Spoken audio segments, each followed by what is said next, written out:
Au milieu des montagnes se cache un tout petit monde qui vit dans le plus grand secret. Camille et son oncle Pierre partent en exploration dans l'univers des fourmis. La première fois, Camille ne voit rien. Il a fallu qu'elle se baisse et même qu'elle se rapproche encore pour les découvrir enfin.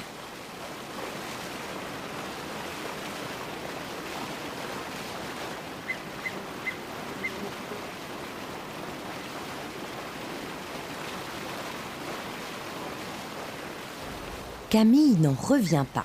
Elle allait vraiment passer à côté sans rien voir. D'ailleurs, il y en a encore là, sur le grand chardon. Il y a même au-dessus une sorte de mouche. Elle se régale du nectar de la fleur. C'est une sorte de sirop très sucré, le délice des mouches et des abeilles. Elles en sont folles. Quand on regarde bien, on s'aperçoit qu'il y a un monde fou sur les fleurs.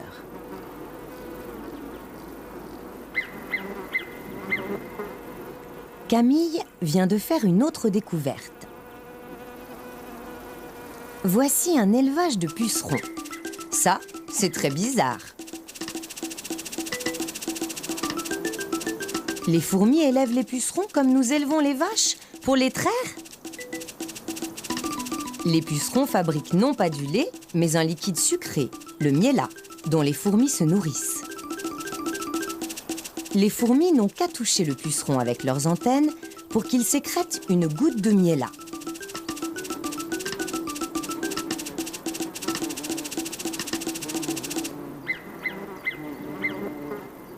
Les fourmis font leurs élevages sur des grandes fleurs comme ce chardon.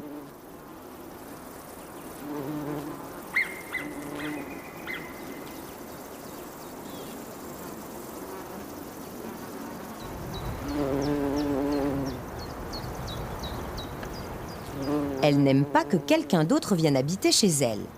Ce bourdon gourmand essaie de butiner en fraude. Il est immédiatement chassé.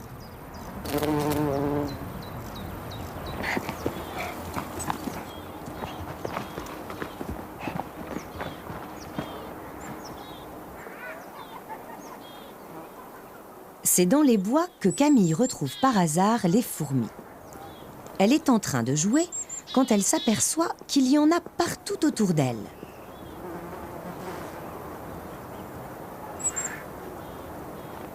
Elle commence même à monter sur elle. Rien de plus normal, car les fourmis sont ici chez elles. Leur maison, la fourmilière, est toute proche.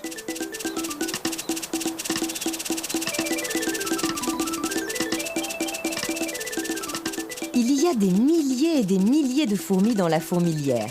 Elles sont toutes plus affairées les unes que les autres.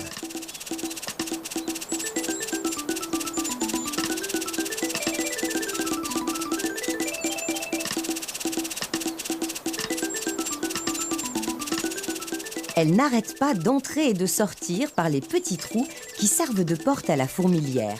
Leur maison est en fait un énorme tas d'aiguilles de pin qu'elles agrandissent sans cesse. Les fourmis ont toutes quelque chose à faire.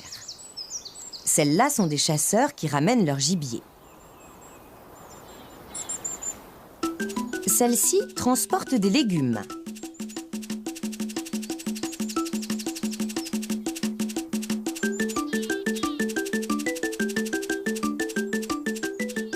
Celle-là, enfin, chargée de l'entretien, est allée chercher une pièce manquante pour le toit de la fourmilière.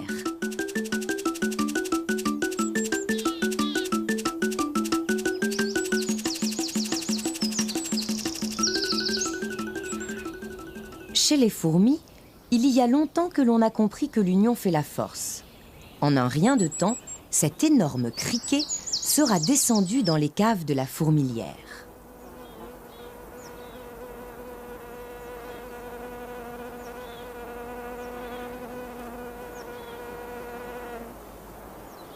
Camille court prévenir Pierre pour lui raconter sa découverte. Il va être surpris.